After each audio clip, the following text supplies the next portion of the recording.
All right, so again, we're going to talk about Chapter 8 today, property rights, estates, tenancies. Talk about estate planning and why it's important to have your deed done correctly, right? We're going to talk about joint tenancy, tenants by entireties, tenants in common, why they're important to do things a certain way. And then we're also going to talk about condos, co-ops, timeshares. That's our whole division of real estate there that we don't like, but we have to deal with. So we're just going to go forward with Chapter 8 now. So first of all, we need to know what is real estate, right? Real estate is a combination of things, right? Remember we talk about a mobile home being a vehicle. Mm-hmm. I've said that 100 times, right?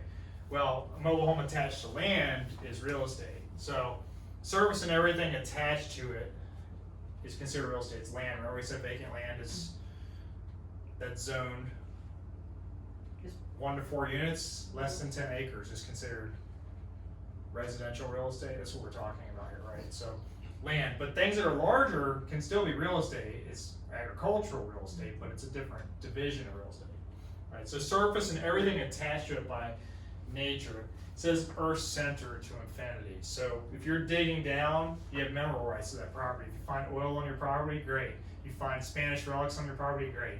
You know, you can do something with those pieces. If you find quartz or gold, it's your property now because you bought that land. Real estate, land and human-made developments, improvements that are attached to this land. So remember, we have a mobile home that's attached to land. We have concrete foundation. We have stick builds called wood frame, right? Stucco, whatever. If we put a silo home on the property, then it's now real estate, right? There's a silo home on my page. You can see it. It's actually a silo, a corn silo, with a house built on top of it. It's like Rapunzel lives there. Silo, it's a corn grain silo. Okay, got it. So they built a house on it. Yeah, there's a house on top of it. It's on my page. You'll see it. Cool. It's in Kentucky, about 5 miles from my house. Kentucky. In Kentucky. That'd be good. Real property is this whole notion of real estate plus this bundle of rights. And we're going to get to the bundle of rights later. Deep C is going to be the acronym, but we're going to have this bundle of rights, right? Like you have the right to enjoy the property. Mm-hmm. You can exclude people from it. You can put a no trespassing sign up. These are your rights. So when we talk about real property, that's what we mean. So definition of real property or real estate means any interest in estate and land, any interest in business price, enterprise or business opportunity includes the mineral rights. It does not include cemetery lots, right? We don't have to have a real estate license to sell cemetery lots. Why? Because it's not real estate. It's not real property. Renting a mobile home on a home or a lot, recreation vehicle lot in a mobile home park or travel park. Remember, those are not real estate. Why? Because they're vehicles, they're not attached to the property. They might be attached temporarily, but when we talk about real estate, we're going to talk about fixtures. We're going to talk about real estate and the amount of degree that's attached and what the functions are to consider real property or a fixture, right? These are not real property because you don't own the land, you're renting it. So here's your physical components of land, right? First of all, land is indestructible, right? So when we value homes, land is going to be done separately. It's going to be a separate line items. Even if you do it in the tax assessor's office, you're going to see that. So surface rights include your water rights. So any land that's platted in your actual plot, if there's water on it, you own that piece of land, right? People can still come fishing on your property, but as long as they're in the water, they're not on your land unless you allow them. So there's a lot of controversy around that. You'll see a lot of videos on the internet about people harassing fishermen that are in boats or around their dock. It doesn't matter. They own the dock, but they don't own the water around it, right? So riparian rights, this gives you the right to use the rights. Riparian is flowing water. It's on a river. This is what we talked about marking in the book, right? Tidal flow. Think about tidal flow. Literal or littoral rights, I call it literal rights. In the marine biology world, we call everything the littoral zone, right? A littoral zone is the zone at the beach where there's a tidal influence, or the shoreline of a lake. I like to do R for river, L for lake. It's easier to remember that way. Why are these important? Well, because the lines go up and down, right? Your tidal flow changes things. Your evaporation in a lake, if you have a sinkhole, your lake might dry up. Subsurface rights are referred to as mineral rights. So if you're digging in the ground and you find your oil, that's a mineral right. You can keep that oil. Air rights involve space above your house, right? So I can't go build another house above your house unless you don't have air rights. You know, you might not have air rights if you're in a no-fly zone near the airport. Right? You might not have unimpeded rights. So here you go. Again, riparian is abutted to a flowing waterway, a banks of a river or stream. Literal rights associated with land abutting to tidal bodies of water. Not necessarily tidal bodies of water, because it says non-flowing water, including ponds and lakes. Well, ponds and lakes aren't tidal, so I don't really like how it's explained here. Oceans are tidal. But they still go up and down. They though, go up and ponds down. lakes. Lakes go up and down. Yeah. Right. Ocean is tidal, but it goes. It's more of a visual up and down, whereas you see it flowing in a river like this. You don't see it flowing like that at the beach unless there's some strong north current from a wind or something, right? So all these terms here are going to be associated with your water rights. Accretion is the one that's tested the most. It's a process of land building up waterborne rock, sand, or soil, right? So opposite of what happened the other day here. The opposite of that is erosion, which is what happened the other day with the hurricane. We lost 6 to 7 feet of sand in some places, right? Loss of land due to natural forces. Or we had a hurricane, we lost a bunch of sand. So what are they going to do? They're going to go out and dredge, they're going to put it back. That's not natural accretion, but typically Something built up. coasts that are rocky will get these accretion buildups, right? You have rising and you have sinking elevations, right? Depending on how the tectonic plates move, you're going to see this. You have alluvion. So alluvion is the actual material. So accretion is the process, alluvion is the actual material. So the buildup of sand on the beach was caused by accretion, but the sand itself is called alluvion. So that's the new thing, like pretty That's the much they add difference, it, okay. right? And then reliction's receding of water, so it's uncovering land. So as your lakes evaporate, you have reliction and the receding water line. You'll see, like when a lake's dig out, you'll see the grass line, and then you'll see mud, Like right? Keystone Heights. And so, right, in Keystone you see this. The reliction's very Yeah. prominent in Keystone. Make sense? Mm-hmm. The only one that you're really going to see on the test is accretion. Everybody knows what erosion is, so just think accretion is the opposite of erosion, right? So then we have real property versus personal property. Well, personal property is what? That bottle of water right there. It's personal property, right? This board is personal property. That picture frame's personal property. They call it chattel. Chattel, like cattle. Chattel. Cattle is a personal property, right? It's an animal. It's Chattel. real estate property is called realty. Realty. We talk about real property and personal property. You never hear the word chattel in everyday practice. You never hear the word, you hear personal property, but you never hear chattel. Right? Personality indicates personal property. So sometimes people they want to sound really smart, so they say personality. Right? Just tell me it's personal property. Real property becomes personal property by severance. Severance means to sever. The word sever is in it. Take it away. If it's real property and I take it off the property, it's now personal property, right? If I have an orange tree and it's attached to real estate, it's real estate. But when I dig it up and take it with me, it's personal property, right? You're severing it from the land. You're cutting it down. Personal property becomes real property by attachment. Likewise, I take that orange tree and I plant it at my new house, it's now real estate. It's now real property. Does that make sense? So if I go and dig up 10 yards of dirt from your property, that's personal property now in my truck. Technically, yeah. But if you do, I'm going to have you arrested for stealing my sand, right? And trespassing at the same time. Pretty. Right? Oh, look at the sun going down. It's always pretty. So fixtures. Fixtures are originally personal property, but now they're attached to your property to make it part of real property. So like a stove, for example, right? And then we have the IRMA test. The IRMA test says, what are the intents of the party? Is the intent to leave that there? if I attach a ceiling fan to the property, am I really gonna take it with me?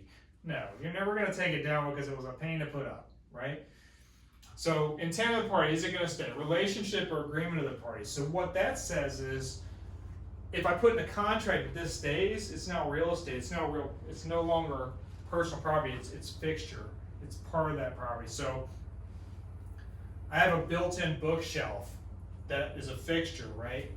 Intent of me is to leave it, but we have now agreed in that it can come out, right? Or it can stay. In the contract, I say it's staying, so now it's a fixture, right? Method or degree of attachment. So this is a little controversial, but the stove is the biggest one. The stove is considered personal property, but if it's hardwired in, it should be real estate, right? It's a fixture. And then the adaptation item, how is it being used on the property? So that one's again up for interpretation. Everything's interpreted. So my biggest thing is write it in the contract. Now when you're writing a real estate contract, the problem is this. If you write personal property in a real estate contract, the lender doesn't know what it's worth, right? So the underwriters will question you and say, well, why are you saying that this is included when we can't finance personal property or fixtures? So what you do is you say, okay, these items are staying with the property, all have deemed to be no value, right? So that you can put it in there, but then do it, or you can do an addendum, right? Keep it on the side on an addendum.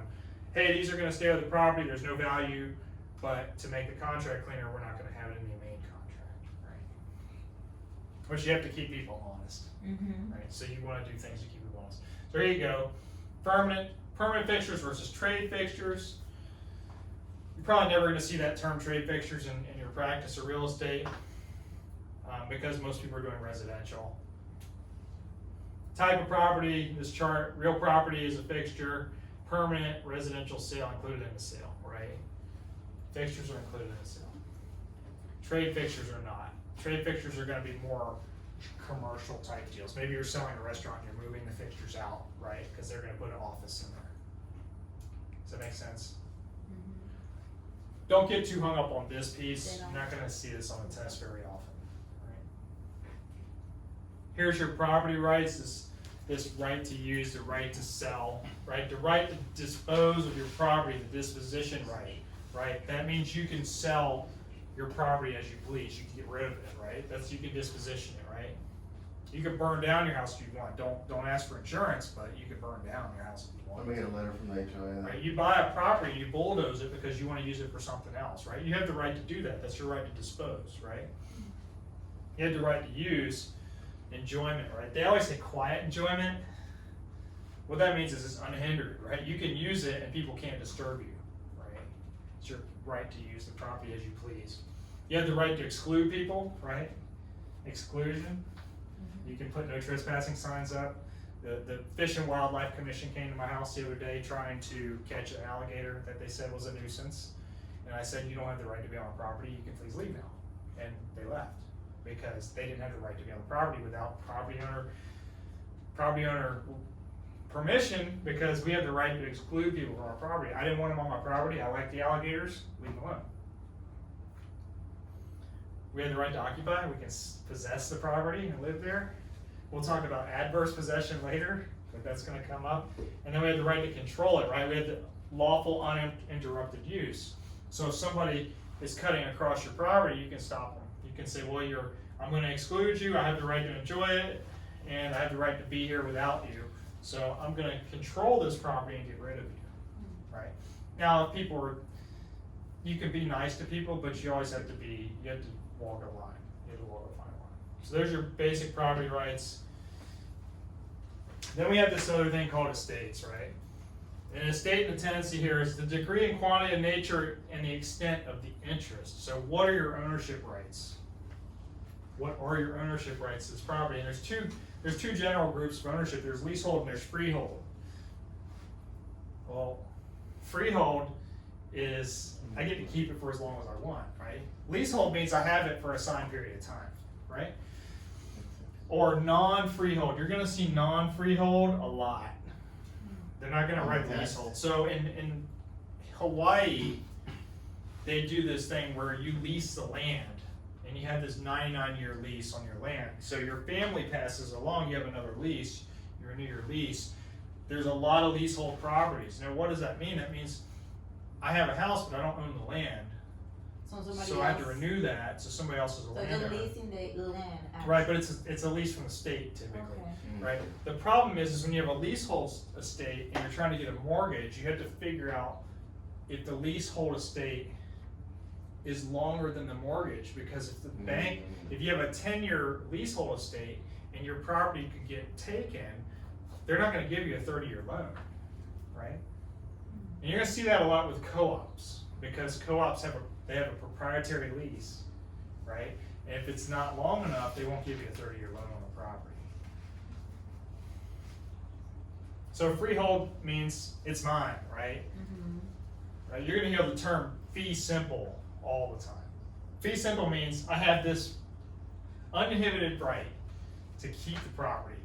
People are gonna use this term in all different ways because they wanna sound smart, right? They don't even know what it means, right? But it means it's your property. It's your inherited right. You can do whatever you want with it. This building, this unit, I can do whatever I want. It's a freehold estate. I own it. I don't lease it. I can sell it. I can burn it So it's down. Well, I free can't really and burn it down because free and clear. it's free and clear, Gotcha. right? Be Okay. simple.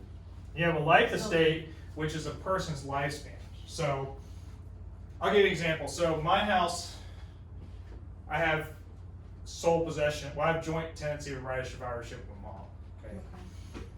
My mom's house was in her name solely, but for estate planning purposes, we did a life estate. And what the life estate does is she passes that house to me. In return, I give her the grant. I grant her life use of that property. So she can live in that house until she lives to be 150 years old. It doesn't matter. As long as she's alive, she has rights to this property. The reason we do that is because if she passes away, then I don't have to worry about inheritance taxes. I don't have to worry about probate. It's already in my name, right? So it's very, So you don't have. very, very smart planning That's tool. good to know. Okay. Now, there's another thing with a life estate. There's also something called an enhanced life estate. An enhanced life estate gives her the right to sell that property as well. Because a life estate, she's giving it to me, she can't sell it. She can only live there and possess it. We can do an enhanced life estate where she can sell that property too in her lifespan. And that's called a ladybird deed. You're hearing the word ladybird deed. Now, a lot of people don't know what a ladybird deed is, but it's extremely important when you're talking to older people or anybody about passing things on. Because the way things work in the legal world is they default to the books, right? And the books mean the legal books. So they go to your parents, they go to your kids, and they go to your siblings, they go to whoever's alive, right? Well, sometimes it's hard to find it because there's 5 or 6 people deep. I want my stuff to go to my kids. My will's gonna say I want them to go to the kids, but the books are gonna say it goes to my parents, right? So then there's gonna be this dispute. So we wanna make sure that we plan properly so there is no probate. That's the name. Right. Probate, yeah. Because probate costs money. It takes forever to. You have to pay an attorney, you have to pay court fees, you have to, it's a long period, you have to put the estate out there for the creditors, and everybody can take claim on it, whereas if it's a life estate, it just passes to the next person, right? That's why it's important. We as real estate agents don't practice law, but we can at least explain the basics of what these things mean, and then we can pass it over to our attorney, or we can say, hey, I've got a great estate attorney, feel free to verify it with this attorney, you know, or call your own attorney. But if you'd like to speak with mine, here's his number. It's important. So freehold estates, again, fee simple, your most comprehensive ownership, right? You have absolute value, absolute ownership of this property. It can be inherited. Fee simple and fee simple absolute are the same thing. You're never gonna hear this term, but just know that it's there. You have the power to use these properties, you have the power to handle the deep sea element, right? It goes to your heirs. We talked about this already. Life estate's created by the person who holds a fee simple title to real property. We have freehold estate, limited duration. to the person's lifespan or to the designated person's lifespan. So I can give you a life estate on my property if I wanna be your caretaker. I can buy this house and say, as long as you live there, you can, as long as you're alive, you have a life estate on this property. Who would hold a mortgage if there was one? I was gonna, yeah, The person that, just leave it there. they're The not life gonna, estate? well, a lot of times with the mortgage, they're not gonna allow you to change the title. Is They're a life gonna- estate an entity? Or that's just, They're just giving The the way you person, want. giving it to a person. You're just giving the rights to a person. and is this something we would write in an agreement when we're writing it to the, No, you do a life estate deed. You do, Life you estate do, deed. you do, separately, okay. you do a life estate, it's like a form, I call it deed, it's not, it's a form. It's granting that. Conventional life estates are created by an agreement of parties. Grantor transfers the life estate to another. I'm the grantor.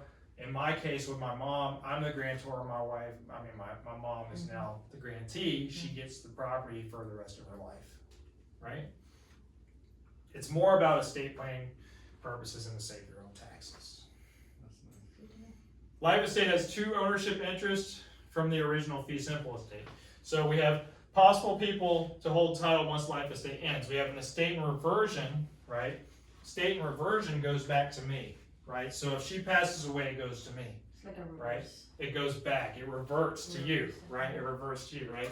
Then you have a remainder estate. A remainder estate means, what if I died first, she has a life estate? It goes to my heirs or the remainder man, right? When you hear the word remainder man, know it has to do with estate planning. Remainder When somebody passes away, person that gets the property is now the remainder person, right? Remainder man. You're gonna see remainder man on a test. I promise you, you'll see it. It's always on there. I've seen it on every test I've taken in real estate. Not just in this state. I've seen it in every state test that I've taken. It's there. If you don't see it, I'll be surprised. So legal life estate. Life estate can be created by law, right? Example is homestead is titled to one spouse's name by operation of law. The surviving spouse receives a legal life estate to those in homesteaded property. For this reason, signatures of both spouses are needed on documents, right? Not every state's the same, but for this reason, signatures on both spouses are required on contracts, mortgages, deeds, and homestead property, right? We're not talking about investment property, we're talking about homestead property here. Homestead means I live there. It doesn't mean I'm homesteaded. There's a difference between homesteaded and homestead. Homestead is where you live, you hang your hat, right? Okay. Home is where you hang your hat.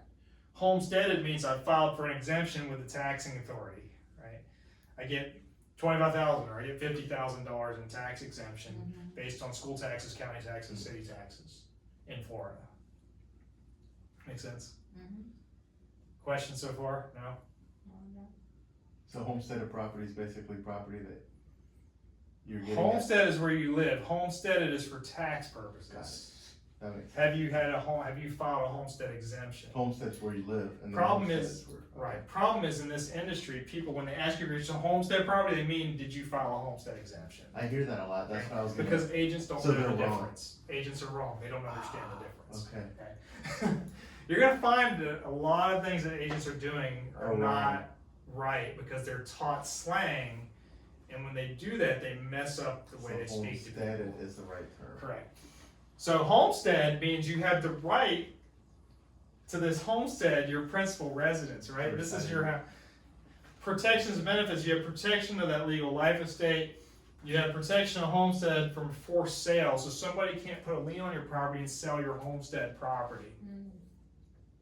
They can't put a judgment on your credit card. They can't sue you for a judgment and put it on your homestead property. You can have it removed, right? Condos can't put condo associations can't put liens on your property for that, for not paying your dues. Because if they do, they're actually leaning against the whole property because you don't own that piece. You only own one little right? They will tell you they can, but they really can't. Get a lawyer, check it out, right? Tax exemption for up to $50,000. So this tax exemption is what people refer to when they say homestead. Is this your homestead? That's homesteaded.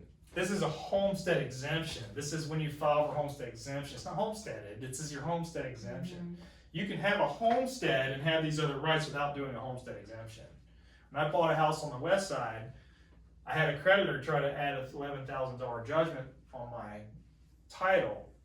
Well, it was a homestead property, so we just removed it and then sold the house and didn't pay the judgment back. Well, the judgment was expired anyway, it was some old junk.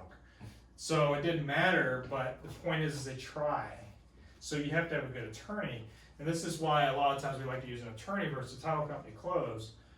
But most title companies have an attorney on file, on staff. So you just have to pick and choose who you work with and experience it the right way, right? Size restriction to homestead is 160 acres outside the city or half an acre inside the city. So if you have a property inside the city that's 5 acres, you can't do this homestead deal, right?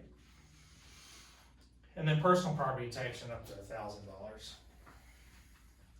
So our house has a little bit over half an acre, like by a hair. What does that mean? Your side. And we're in the city. You're still living there. You're suburbs. You're not in the city. Okay. You're not in the city. That's not. You're not in the city. No. In the city's urban core. Okay, gotcha. You notice the lots downtown are like 35 by Yeah. 50. Little lots, yeah. They're little. That's why. Oh, okay. So I'm more suburbs. Non-freehold or leasehold. What is it? So, again, learn one of them, right? Learn one of them and understand one of them completely. Because if it's not a freehold estate, what is it? It's a leasehold estate, right? It's non-freehold. It's either freehold or non-freehold, right? So it's a leasehold, right? So leaseholds are measured in time. We have a known duration. We have a lease. Man. It could be a 30-year lease. It could be a 10-year lease. It could be a 1-year lease. It could be whatever. Because we're talking about commercial as well, right? Commercial is a leasehold, right? You're buying, you're renting out a strip mall building for 5 years. That's a leasehold. You have 5-year rights to this property. You have a lease. Non-freehold because it doesn't exist for what? An infinite time period, right? It's not infinite, indefinite. Non-freehold is less than freehold. So you're gonna less than freehold, non-freehold, leasehold. All these things mean the same thing. They try to confuse you by writing all these things differently. And you don't have an ownership interest. You have a right to use the property. You have the right to enjoy the property, use and possession for a period of time, but you're not the owner of the property. So I have to call my landlord so I can get approval for this, right? I have to call my landlord so I can dig this tree up. I have no rights to that property unless they give it to me.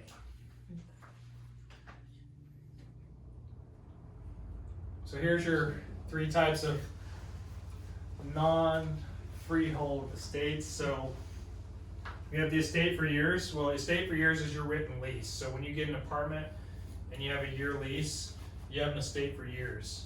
You have an estate for a year, but it's called an estate for years, right? Tenancy and will means I'm staying on my own will, right? Tenancy and sufferance, the way I like to see this is if you're staying and you don't have a lease.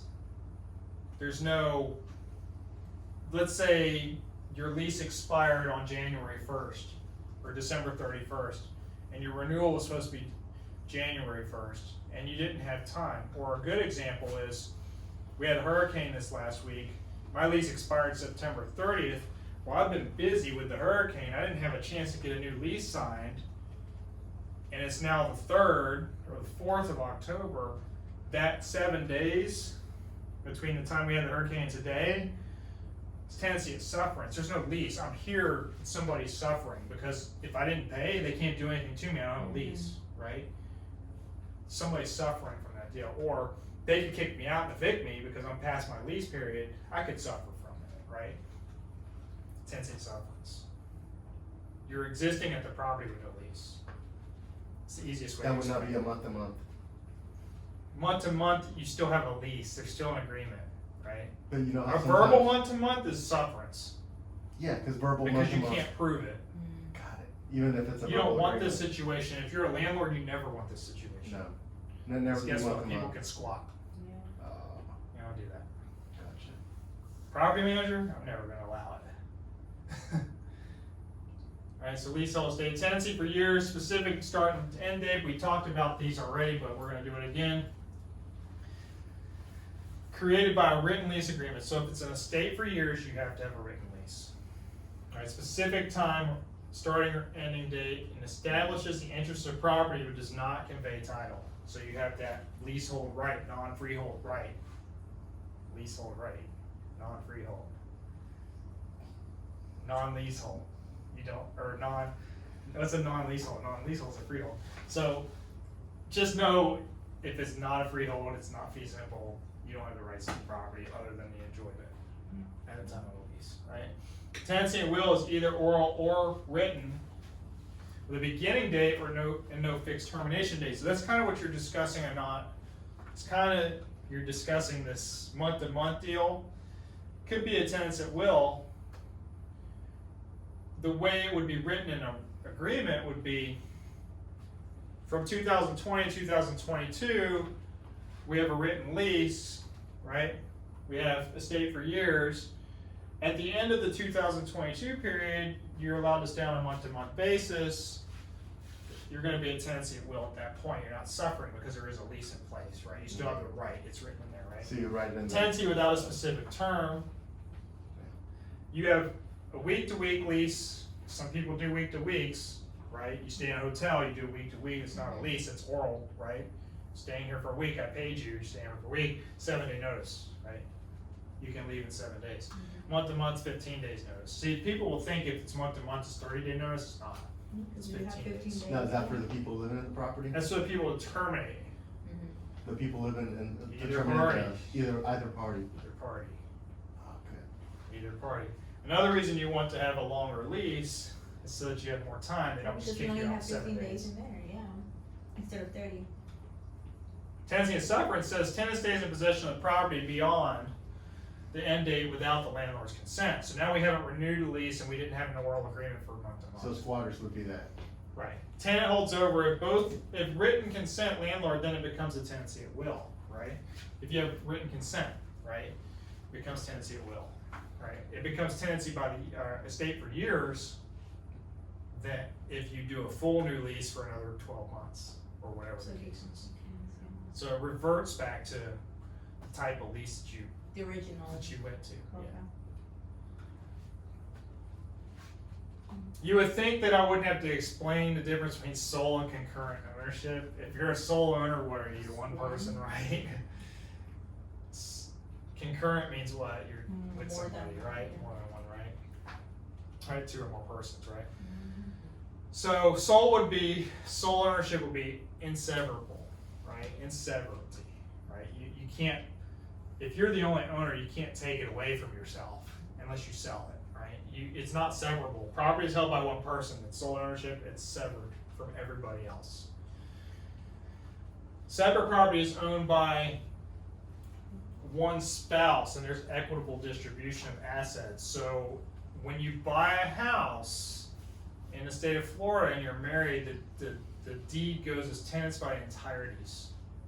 You hear tenants by entireties, it's a married couple. But even the person wasn't in It the. doesn't matter Because they're together. because you're married. together. You're married. Because they're married. It's tenants by entirety, sole and separate. You're gonna hear people say sole and separate. Mhm.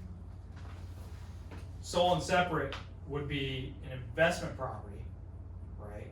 That your spouse is not part of, because remember homestead exemption, or homestead is your It's homestead different. property, right? You'll hear this in closings a lot where the title company will say, did you live there at all? Was this a marital residence? So husband buys a house, wife moves in, right? Girlfriend moves in, becomes a wife, Mhm. sell it. Did you ever live there together as a marital residence? If you did, she has rights to the property. Wow. Okay, so that's how it works, right?